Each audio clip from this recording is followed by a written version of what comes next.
Alain, propos d'un Normand. La valeur. Un jeune homme me disait hier: j'observe en moi-même de graves symptômes de décadence intellectuelle. Ayant tenté d'écrire quelque chose sur la justice, parce qu'il me semblait bien que j'avais de bonnes choses à dire là-dessus, je me suis trouvé soudainement comme paralysé, avant même d'avoir franchi les développements préliminaires. J'ai fait d'autres tentatives, par d'autres chemins, avec le même résultat. J'en suis consterné. À quoi je répondis: je sais ce que c'est. Lorsque l'on nage dans les eaux de la justice, on vient inévitablement à toucher une espèce de torpille marine. On appelle ainsi ce poisson électrisé qui paralyse si étrangement les membres du nageur. Sans métaphore, vous avez touché à la valeur, et vous en êtes tout engourdi. Plus d'un économiste a éprouvé ces étonnants effets, et dans la plus belle eau, je veux dire dans une question où il semble que le jugement saisit d'abord la justice pure, sans erreur possible, par contraste avec l'injustice, si aisément discernable dans les exemples. Car je vois bien d'abord qu'il y a injustice toutes les fois qu'il y a inégalité entre les deux contractants, si cette inégalité modifie le contrat.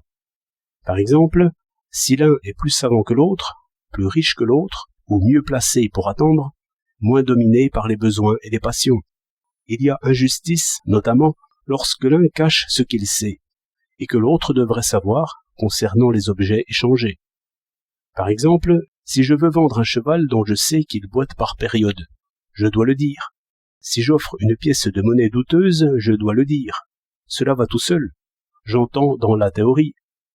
Oui, me dit-il, mais ces règles-là ne concernent que l'intention d'être juste. Et, tout en étant supposées égales des deux côtés, par la bonne volonté des contractants, il est encore requis que les valeurs échangées soient égales. Et comment le savoir? Par le commun usage et les prix courants? Voilà ma justice perdue. Je retombe dans la coutume et l'imitation. Le prix se substitue à la valeur insaisissable, et ma plume est comme fourbue. Il faut faire, lui dis-je, comme les géomètres, qui, pour mesurer les choses dans l'expérience, ont dû se jeter d'abord en dehors de l'expérience, et penser selon des fictions raisonnables. Car jamais, dans ce mode du réel commerce, les prix ne correspondent aux valeurs. Les valeurs ne seraient égales que dans une société d'hommes, mettons un 100, qui travailleraient tous, qui seraient tous à peu près de même force, vivraient tous à peu près dans les mêmes commodités, et de plus se partageraient les métiers de façon à pouvoir, dans leur consommation de 100 journées, par exemple, épuiser les produits de 100 journées, sans excédent. En maintenant cette hypothèse, on devrait dire qu'en vivant tous du travail de tous, ils échangent des valeurs égales, et qu'ainsi les produits de chacun sont payés à leur juste prix. Et cette expérience purement imaginaire peut seule éclairer l'expérience réelle. Mais quelle faible et vacillante lumière dans ce monde brillant du prix fixe et de l'étalage, où le désir bondit sur sa proie pendant que l'entendement tâtonne.